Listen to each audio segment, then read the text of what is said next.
Laito Mangoje akufananiza Dr. Lazarus Chakwera ndi Ibrahim Traore. Ibrahim Traore kwa kudziko la Burkina Faso. Mavideo yake tinagamba Ibrahim Traore atafuta 2 years anango awuzanthu akulu basi kuma anthu anakakamira beti yayi tikuvoteraso iweyo ukhale yes ndakumfananiza nde taona ne video yawo chene nde ndupasane comment kumapeto. Thank you so much guys. Malawian cameras. President Chakwera, ulamuliro wanu ukupweteka kuposa wa serikali. Maiko ambiri amene akulamulidwa ndi asilikali panopa zitukuko zikuoneka, komanso anthu eni akumapempha kuti pitirizani asilikali kulamulira. Koma inuyo muzina lakuti ndinu munthu wa Mulungu, zinthu zanu zikuchitika mopotoka kwambiri. Ndinu munthu osamvera malangizo, ndinu munthu osamva nkulankhula kwina kulikonse. Zatengera dziko la America kukulangizani kuti mukuyenda mwandede mwapitisa marayi pa zipsinjo. Takhala tikuyankhula zaka 4 zonsezi kuna kuti a president mukuyenera kuchepa Mwamva Laito Mangoje. Anyway, sometimes timanena kaya kuti anthu mdziko muno alipo olimba mtima koma timangosokera uphungu komanso direction.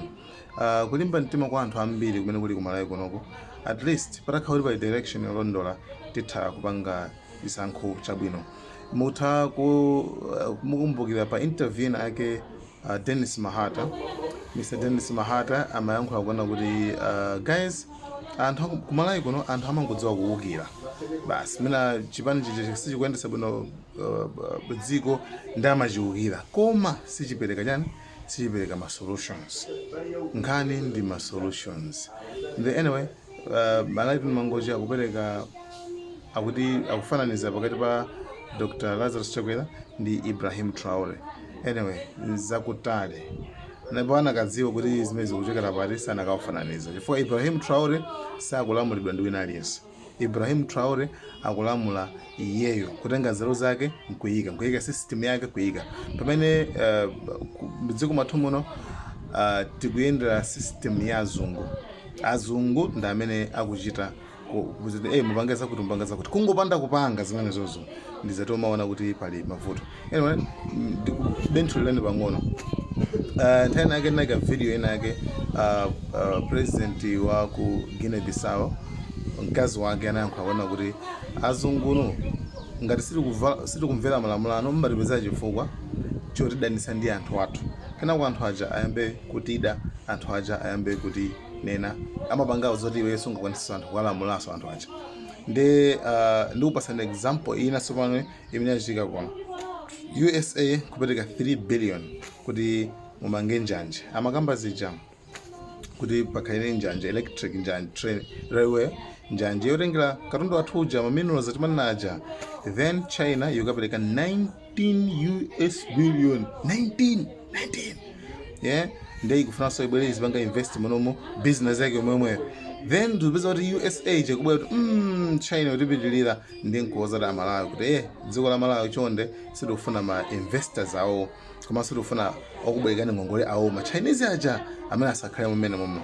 Munde mutipasa chiganizo Malawi inaunkhajira tepe osapanga. It's like Malawi apande tipanga bwanji mabe yayi China tikuona kuthandiza makutokwanaso bwino misewu atavala za China aid zija. Then upeza kuti US aja akuona beuze kuti apa kuti Malawi tifinye tipange bwanji pena matumiza munthu uja nkubweya sobano nguzangosokoneza news ndawelengaso news ija kuzangosokoneza kuzangopereka zifukwa kuti ayi simukuyendesa bwino dziko anthu kenako ikhale nkhani sobano anthu sobano ayambe kulimbana ndi yani, ayambe kulimbana ndi amene ali bomaza why chifukwa sana awamvere. Sindizo kuti mapoint amene kamamvesa bwino. Yes, mavuto alipo kuyamba kalekale komano nthawi sage samabwera kuzanana bwanji. Akubwera kuzanana chifukwa kuti Malawi sikugwizana ndi IMF, sikugwizana ndi ma Americans pa chiganizo chimene atipatsa ifeyo kuti tisarani pa chiganizo chimene atipatsa kuti tisagwirizane ndi ma investors komanso ma creditors aku China.